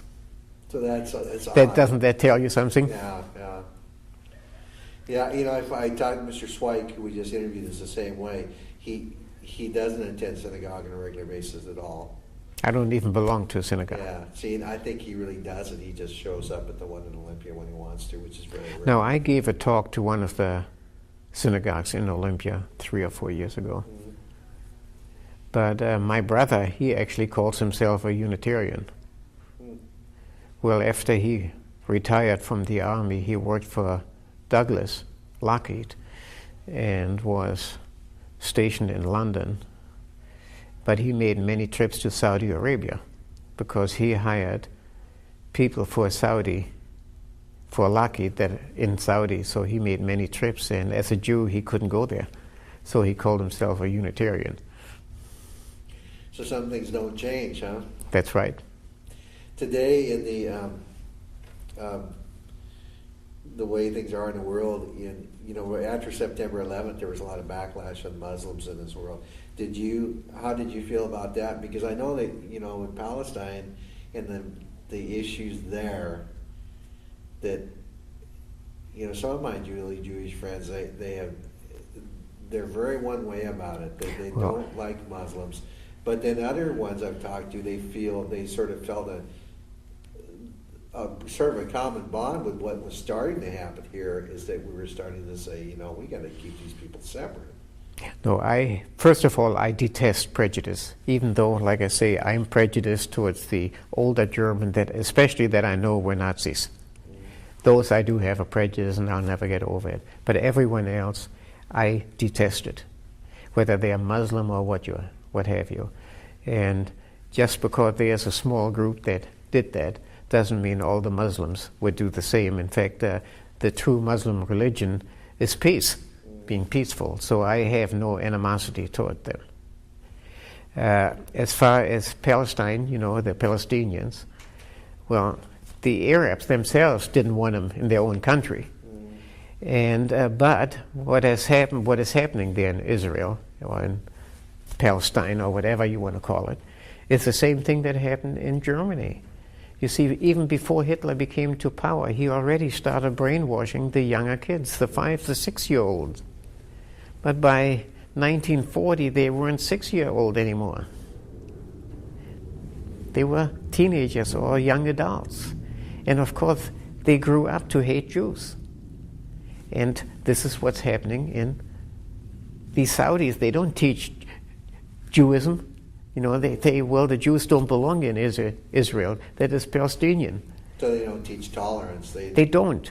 And the Palestinians, the younger ones, back in 1948, they already started teaching the Jews overtook our country. We have to get them out. They, so you sort of see a reemergence of hatred, do you? Right. Well, you asked me earlier, could it happen again? I said yes. And you see it right there. Do you,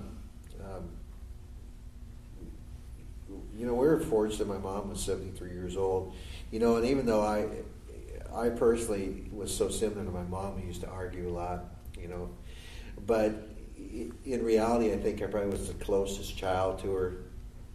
And so I think of her often, like, 'cause she is really there for me, even today that she's gone. Does losing your mother so violently and so early in your life, is she sort of locked there in your life at that, the way she was? Or? Yes, pretty much so. I really never knew her. I was so young when I lost her. Is there a marker somewhere in the world for your mom? No. Neither for your dad? No. Is that a hard thing? Well, I had it when I went to the convention in Prague. They had special tours to Auschwitz, but I can't go there. Now, I visited Dachau.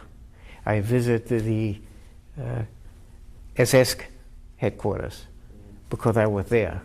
But Auschwitz, I've lost so much of my family there, so many of them, that I can't visit that. And there's one other place, though, that I've been to that I cannot go through. Have you ever been to the Holocaust Museum in Washington, D.C.? Well, if you were to go there, it's different stories, and there's one level, I think, in the 3rd floor, where they have one of those cattle cars, and you have to go in one and come out on the other side to get through, or you have to go clear around. And I have been to the Holocaust Museum many, many times. I cannot get myself to go through that train. I mean, I go through there and I can see the whole thing over again. The people, the dead people, the smell. I can actually smell. I mean, it was packed like you pack cattle or chicken. And just think, no sanitation. So 60 years later, it's to you. Yeah, I cannot go through there.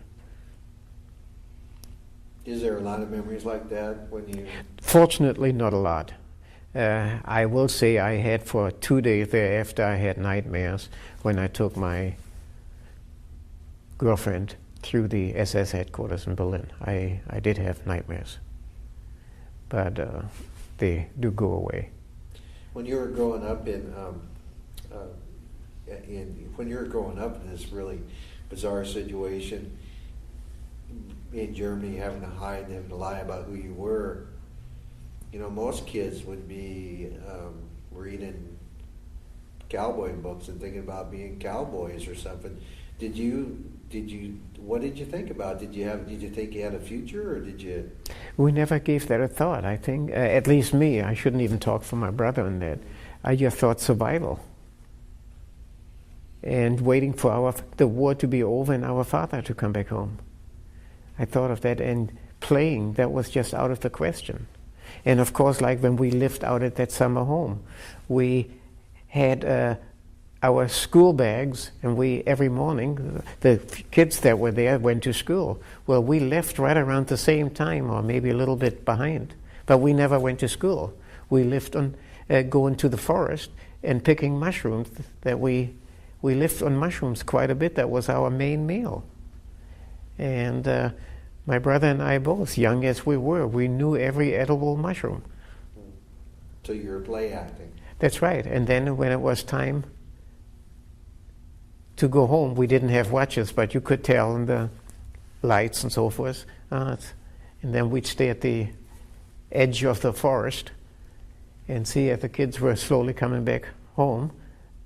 Fortunately, people went to different schools, and then we'd go mix in. But we hardly ever played. And most of the kids over there didn't really play much. Why was that? I don't know. Did you have moments of joy in that period, those years, or? Very little. I don't think we smiled much. You grew up fast. What about birthdays? What were those? Occasionally, yes, Mrs. Nelting, she'd bring us some small thing, maybe a piece of clothing, a new pair of socks, if she had it. Or she'd bring some pastry. Things were pretty bad in Germany anyway. Yes, so. yes. But she had more than the average German. Did you think that, you talked about the conditions that allowed for Hitler? Looking back, I think our government especially learned a lot between the wars about how to deal with defeat. But Germany was sort of destined for bad things because of the Treaty of Versailles. Because the only thing was so punitive that because didn't it drive Germany into a real deep depression? Oh yes.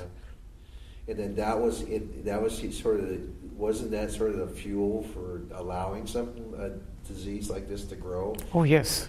Because they preyed on hard times and bad luck. That's right.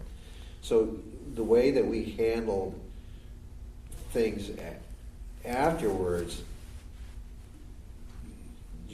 who do you give credit for the successful peace that we waged after World War II? Is it us or the Russians or the British? No, definitely not the Russians. No. I think the U.S. and Great Britain. I definitely do. But not the French or the Russians. Of course, I don't trust the French. So why don't you trust the French? Well, I do know of a lot of Jewish survivors that were turned in by the French that they thought were friends. So there's a lot of anti-Semitism. Yeah, and still is today. Oh, really? I was in Paris 2 years ago, and I can feel the anti-Semitism there. Do you, you don't go to synagogue, but when you travel, you're sort of careful about letting people know that you're German. But do you, or that you speak German?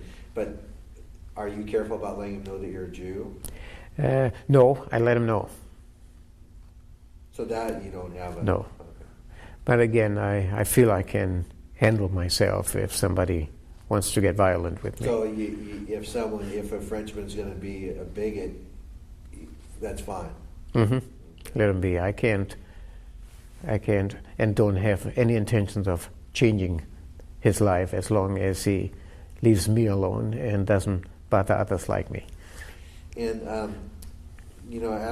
you were in Berlin, you were right in Berlin through the end of the war and Yes. it happened. Yes. And the last days of Berlin was devastated by our bombing, wasn't it? Oh, yes. But if it hadn't been for bombing, I know I wouldn't be alive. Not just Dachau, just surviving there, because that's how we received false ID.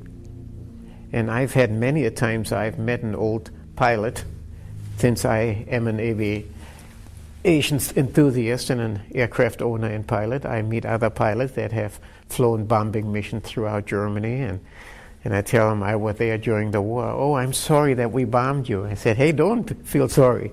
I'm glad you did. Yeah, it's interesting to think about that it was that because of the death you got an identification. That's right. Did the kids going to school? Did they? It's sort of like one hand didn't know what the other was doing. Where you would leave the school but you might maybe go to a different school. Do you think the children were aware that? Do you think anybody in that neighborhood ever sort of suspected that? No. Really? No, I'm positive they never died. You think you would not have survived if they had suspected? I think we would have been in trouble. Yes. And again, you see the main reason we didn't go to the school because of physical education that was required. Then everyone had to take a bath afterwards. That would have given us away. Did the last final week of when things really, really were at the end, was in Berlin, it was 24 hours a day of the Russians were coming and shelling and bombing. And so were you in the bunker for a long time? Well, I would say from almost immediately after I got back to Berlin, we no longer stayed in any house. We were pretty much living in the subway tunnel. And again, I wished I had more idea of the time involved, but I think probably the last 6 or 8 weeks we were living out of the subway tunnel, which is Anhalter Bahnhof, which is no longer a train station, but they still kept it as a train station. Does so the tunnel, is it still there, the subway tunnel? I believe it is. Does what is it? We've talked to a few different people. We've talked to some German women that were civilians, German civilians, but none of them has ever described what it was like to be in the receiving end. What's it like in a subway tunnel? What is it like there? What happens? What does it smell like? And what do people do? And what do you hear as bombs are dropping down below ground like that? Well, the subway tunnel, again, I think this is why so many Germans chose Anhalter Bahnhof as being the subway tunnel, because it was deeper down and it was pretty much known it would be bomb-proof. We were at another subway tunnel first, but the Germans, before the Russians came in there, this was probably the day the Russians, or day before that the Russians liberated or went into Berlin, a whole bunch of the Germans set up and flooded some of the subway tunnels. And we had to go out and then walk in between shellings, and you saw dead soldiers and Germans and all throughout, dead bodies. And then went into Anhalter Bahnhof. And down there you could hardly hear you couldn't hear any shelling once we were in the Anhalter Bahnhof. Were there lots of people down there? Oh yes. They had the trains in there and people were sitting or lying on the floor because the seats were all taken. So was it just quiet, or were people tense? Or tense, quiet. Then there were I remember some real fanatic that said, well, Hitler has a secret weapon and he'll be using it pretty soon and chase them all out. So there was lots of conversation. People knew it was the end, correct? Oh yes, and most of the women were knitting. And of course there were no men there. In fact, I even remember the German officers, and I'm pretty sure they were SS coming down, and any men, they made them go upstairs. And even if they were foreigners, in other words, not Germans, and some of them were probably enemy aliens, they gave them weapons and tell them shoot the Russians, and then they shut the Germans. I mean, I know that happened. Did your mom worry about you being taken upstairs? No, we were too young then. And again, both of us my brother and I looked very young. Well, I still had to show ID when I was 30 years old to buy a beer in a tavern. Did when the Russians ended up coming in, it was pretty devastating when the Russians showed up, wasn't it? I mean, the Russians were pretty mad when they showed up. Well, to us kids, they treated us good. They did. And again now, remember, I was 12 years old, and I saw the Russians raping women. I didn't know what that was at the time, but I saw them tearing off the clothes in daylight in top places in Berlin and just raping them right in the middle of the street. And that's what they did. And then some of the younger women would dress themselves up like real ugly old women. But the Russian soldiers got wise to that. And but they also, you said that they actually they put you in a truck? Yes. Mm-hmm. And what were the purpose of? To raise us as Russians. You see, my brother and I, when they came in, this is before the Allies went into Berlin, and we showed them, we knew Berlin so well, and we showed them how to go from point A to point B. And then they picked up other Russian soldiers, and then they put us in the back of the truck and says, we're going to go to Russia with them. And that's when we jumped out. Sort of adopted you, huh? Mm-hmm. You didn't speak any Russian? We learned Russian. Both my brother and I were able to speak enough to really communicate in Russian. And the same thing, some of the Russians were really Polish. But Polish and Russian is very similar. And I used to be able to communicate in Russian and Polish, but I've forgotten it. Now, you were there for about a year, were you, before you emigrated, or? Well, the war was over, I think, in May 1945, and we came to the U.S. in September 1946. Now you were orphans. Yes. Incidentally, we lived with the Russians until Berlin was divided, and then we lived with this midwife. So she still was part of your life? Oh, yes. Not until we told her, which was about a month before. Well, we lived for a while. After the war, the British had a recuperation camp for survivors, not just concentration camp survivors, also kids that lived in hiding like us and so forth. And they had a camp, they took over an old German army camp in Lüneburg, about a 3-hour drive out of Berlin. And they invited us for recuperation. They gave us physical exams and fed us back because every one of us was way underweight. And we were there we were supposed to have been there for 90 days, but we were there for only 1 week. Because just before we went to that camp, we applied through this one American soldier that got us the visa, helped us get the visa. But that's quite another story. You can even read that on the website. When I went to the university, to the Holocaust Convention in Prague, we had workshops, and you gave your story, how you survived during the war. And while I was giving my story in this room, this lady next to me, she said, "Were you in Lüneburg?" I said, "Yes." "Well, you have a brother. You were both in Lüneburg." I said, "Yes." And she went hysterical. I mean, she just lost her mind. And what happened is she thought both my brother and I were dead. And again, like I say, this Lüneburg should have been 3 or 4 weeks. But an American soldier, or 2 American soldiers, came and got us out of there. They said we had visas to come to the U.S. And we were supposed to have come to the U.S. via a military flight. But it was filled up with other soldiers on emergency leave, and we came via ship. Well, that flight we were supposed to have been on crashed, and everyone aboard was killed. And in Lüneburg, the rumor came that we were on that flight and we were killed. And she, all these 50-some years later, she thought we were dead. And there we were. But anyhow, it was when we came back here, and that's when the first time we told this midwife that we were going to the U.S. And she just completely disowned us then. Did that hurt you when she did? Yes, yes.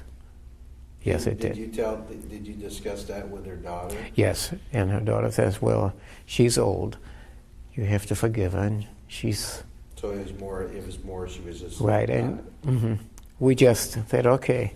So anyhow, when we came to the States, we wrote to her, and her daughter, I think she wrote back once or twice without mother knowing about it. Incidentally, it was a stepdaughter that she had adopted. So you were almost like her children then at that That's point. Right. Now Berlin fell. The Americans did not come into Berlin because of the agreement with Stalin. Yes, that is one thing that a lot of Germans were surprised. They expected Americans to come into Berlin. But they stopped at the Rhine. I believe so. And that was That was an agreement between Truman and Stalin. Mm-hmm. Yeah. Did now when was it that they partitioned the city? I don't remember when.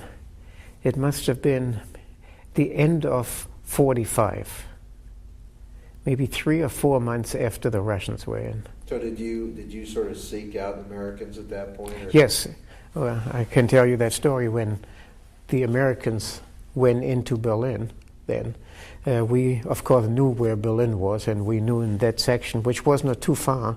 In fact, we ended up living in the American section where the midwife had her apartment or condominium. And then we went to the army camp. Of course, they had a guard up front who didn't speak German, and we didn't know English. But we were trying to talk, my brother and I, and then a army truck came by and he stopped, and this driver listened and listened, and finally he spoke to us in German. And he said, he must have somehow gathered that, and he said, "You are Jewish, and you lived here all through the war?" We said, "Yes." And so he told the guard, let us in, and we rode in the truck to his part of the camp. He was a very Orthodox Jew. And he's one of the people that helped rebuild that synagogue so it can be kept for services. And that's where he forced us to study more Hebrew so we can be bar mitzvah. There was a British magazine, a British reporter, and that magazine took pictures of the first services, New Year services at the synagogue. I have that magazine, the original magazine, with my brothers and my picture in it. I have it with me if you'd like to see it. Did you, now that was very instrumental in you meeting this man. Yes, and we actually went to visit him. In fact, I made a special trip to New Jersey once, back in the 60s, to visit him. I've lost track of him because he moved. He was in Newark, New Jersey, and then all of a sudden the mail was returned, and I haven't been able to find him. And I would say he's about 10 years older than I am, so if he were still alive, he'd be about 80 years old. So did Gertrude, at that point, was she raise you like a mom? I would say yes. And were you sort of left to your own devices about how you were? Yeah, my brother and I, neither one of us told her that we were going to try and go to the U.S. We wanted to get out of Germany. We would have even gone to Israel, at that time still Palestine. But our goal was to come to the U.S. We were raised that way. Because your father was American. Right. Was so you went to this base because you had a goal. Mm-hmm. That's why you went. That's right. We went there with a mission. So how did that all happen? How did you get your papers? How did you convince anybody to help you? This soldier, he arranged it all, and he took us to the Jewish chaplain in the camp, and then through there, which is still in operation today, the Joint Distribution Committee, JDC, in New York. And they are the ones that sponsored and found foster parents and so forth. And once that was in order, we were able to go to the U.S. And what a sight it was arriving by ship and seeing the Statue of Liberty. Do you remember that? Huh? Oh, yes. What, is it the morning that you arrived? Or? No, it was daytime. I don't know if it was morning or afternoon, but it was daylight. So you and your brother together up there? Uh-huh. So did you shed tears over that? Not really, just happiness. Happiness. So was that the first real happiness you felt for years, you think? Yes. Well, happiness was to be free. And happiness was even at the recuperation camp. And to be rid of Germany. Mm-hmm. And not being afraid to say you're Jewish. So did you, you not only wanted to come here, but you wanted to erase Germany from your life? Yes. Mm-hmm. And once my brother and I were somewhat fluent in English, not completely. We wouldn't even speak German. And my brother's still that way. He was stationed in Heidelberg for 3 years, never mixed with the Germans. And he completely lost his German. Did now it's the JDC, the Joint Distribution Committee. So they also help other Germans. Oh yes, they are still helping the needy Jews and so forth. And was it relatives that you came here to? Well, we thought they were uncles. We knew we had 2 relatives here, brothers, but we didn't even know what state. And there is a newspaper published in New York, published in German. It is still being published. In fact, it's on the website, Der Aufbau, the rebuild. And the Joint Distribution Committee says, okay, we'll put an ad in the Aufbau since you say you're uncles. At that time, we still thought they were uncles. Came from Germany, so maybe they read that paper. And there, in those days, there were pages and pages of names looking for relatives.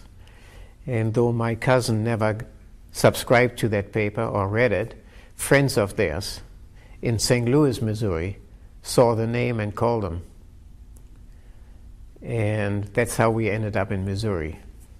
Had you ever met him before? Oh yes, they were from Breslau, which is now Wrocław, and this one cousin had his pretty well-to-do, and he had his car, and he used to drive to Berlin and visit with us, always bring us toys, and we had taken the train and visited him when that goes back to 1939, 1940, when Jews could still travel at unlimited times.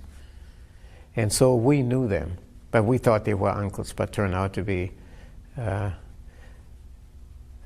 kids from my father's brother, cousins, on father's side.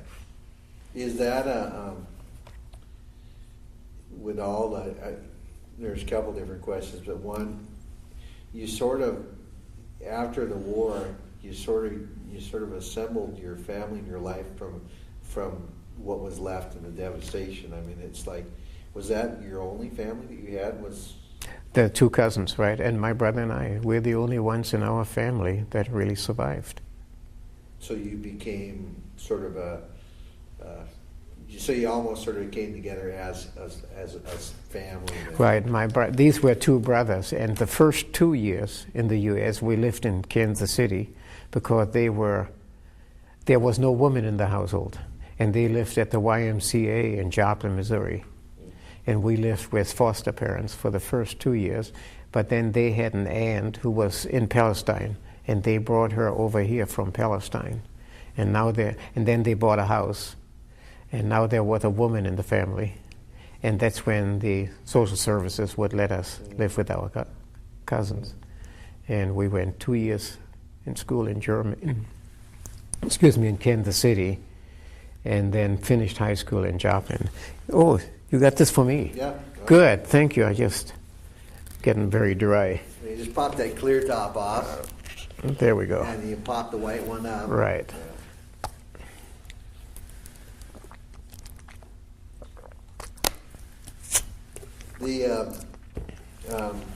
So what else I have to ask here?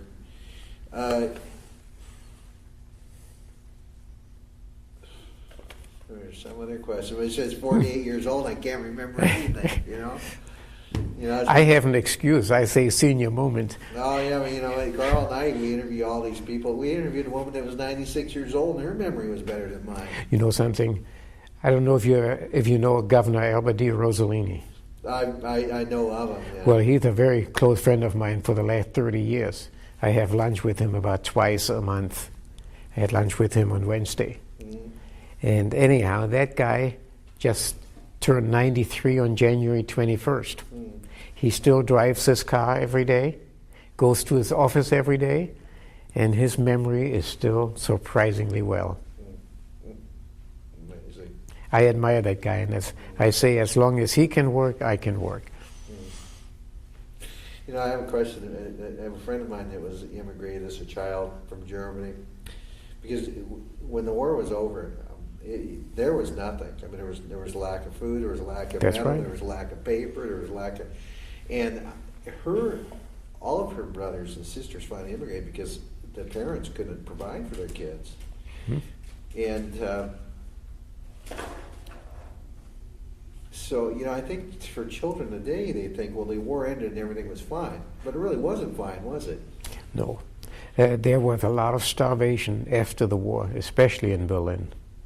And again, this is where my brother and I had it. The Russian soldiers treated us well. So they helped you. They gave us food. We ate the regular Russian army food. We lived with the Russians. And I cannot complain. But the rest of the Germans, they didn't treat so well. And to be honest with you, I didn't feel sorry for them, for the Germans. There was lots of people that were, you talked about the newspaper and the ads, that in Germany itself there was lots of people looking for people, wasn't there? I mean, Oh, yes. because it wasn't even just Jews, but it was Jews and Germans, and because there were lots of people that just never came home, right? Oh, yes, that's right. So that was sort of hard. You're fortunate that you did have relatives here, and you put together Yes. a family. So did you sort of that became your family then? They became your uncles today? No, they were cousins, and we called them by their first name. Okay. We didn't say Uncle Felix or Uncle Alfred. Oh, okay. Yeah. And boy, I had another question about that. Yeah, I think the basic thing with me though is just that your parents, it's just hard, you know, that you're there and then you're gone. That's right. Just someone decides and you're gone. And I don't know if people understand that, young people, if they understand that what power people can have over your lives. It can. Yeah. Right. And again, you saw it in Germany, of course, and you saw it in other countries here. Again, Afghanistan, Cambodia, Iraq. And I don't believe the people in Iran are that free. Cuba, I think they are somewhat free, but they don't dare talk against the government. They do not have freedom of speech. So is freedom of religion a big thing? For me, it isn't, but in a lot of countries, I believe it is. The old Soviet Union. So our Bill of Rights is a big thing. Yes, it is. So do you think that you have because you've seen life from both sides and that you desired to be an American, do you sometimes meet kids in schools or around and think you don't understand what it is? You know? I have found that out, and I do speak at schools. And I do, excuse me, I do let the kids know how lucky they are to be in a country like this. It may not be perfect, but nothing in life is perfect. It's still better than any place else. And again, I travel a lot to a lot of other countries. And every time I come here, this is still heaven. Now, I fell in love with Seattle when I came from Missouri, stationed at Fort Lewis on my way to Korea. And I just fell in love with it, and I said, if I make it back alive from Korea, this will be home. I've never regretted living here since 1954. So you have your American flag in your lapel. That's right. When you go to a ball game and they play the national anthem and you see the flag, does it sort of choke you up? It doesn't choke me up, but I'm proud to be there and salute that flag. I'm proud to have served in the U.S. Army. I am a disabled veteran, and if I were younger, or even today, if they would take me, I would go back in. And my brother would do the same. You know, something you were talking about earlier about the differences of the way Jews were treated in the Axis countries, just about how sporadic the treatment was, and because you had a relative that was in Shanghai, correct? Right. And you were saying how some were picked up and some weren't. Mm-hmm. So you have no idea why that was? No, I wished I could have an answer for it. Now, who was it that went to Shanghai? I had an uncle, a dentist. Was he escaping the Germans? Or? Yeah, well, he had enough money, and a lot of German Jews, not only from Germany, other parts of Germany, of Europe, they went that couldn't come to the U.S. because the U.S. did not really let enough people in. They kind of became an isolationist, and they went to Shanghai, and there was a Japanese consul general in Lithuania. Now I've got a senior moment, Sakihara? No. Anyhow, a book was written about him, and he saved many, many Jews. Well, he gave them papers, right? Yes, he gave them, issued visas. Even while he was on the train leaving his place. And a lot of them went from wherever they left via Siberia, and others went through Kobe, Japan, which is a big port. And a lot of them remained in Kobe. I've personally met a few of them. So it's really a complicated thing, and I think that, like Carl was talking about why we do this, because there's a lack of history being taught about World War II, where kids don't even know what it is almost. But then as far as the Holocaust, it's real easy for you to look at it, to say, okay, this 3-inch square white box, that's the Holocaust. And now this big black box, that's World War II. But it's more complicated than that. That it's millions of different people, millions of different stories, and like say that, here this Japanese consul general saved, who was allied with the Germans, gave visas to save Jews. That's right. And then here in this country, America, we went and issued. In fact, there was a real famous case of a ship that we. The St. Louis that we turned back. That Cuba wouldn't let in. They were heading for Cuba, and Cuba wouldn't let them in. Mm-hmm. And they went to New York, and Roosevelt wouldn't let them in. And so they had to go back to Germany, and most of them ended up in a concentration camp and died. There are a few of them that were left out, I think, in France or someplace. But I do know a gentleman in Olympia whose parents were in the St. Louis. You're from Olympia, Danny Cadden. Really? Yeah, that's pretty interesting because it's it's sort of everybody thinks it's real black and white, good and evil, but there's that here our country itself is guilty of not saving people. Oh yes. Mm-hmm. Yeah. And then, like say France, it had the Vichy government was pretty vile. So. That's right.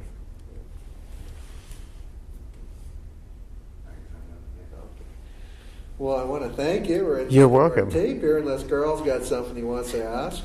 I've just been back here listening and fascinated by. I could probably spend more time if I had time to get over this memory.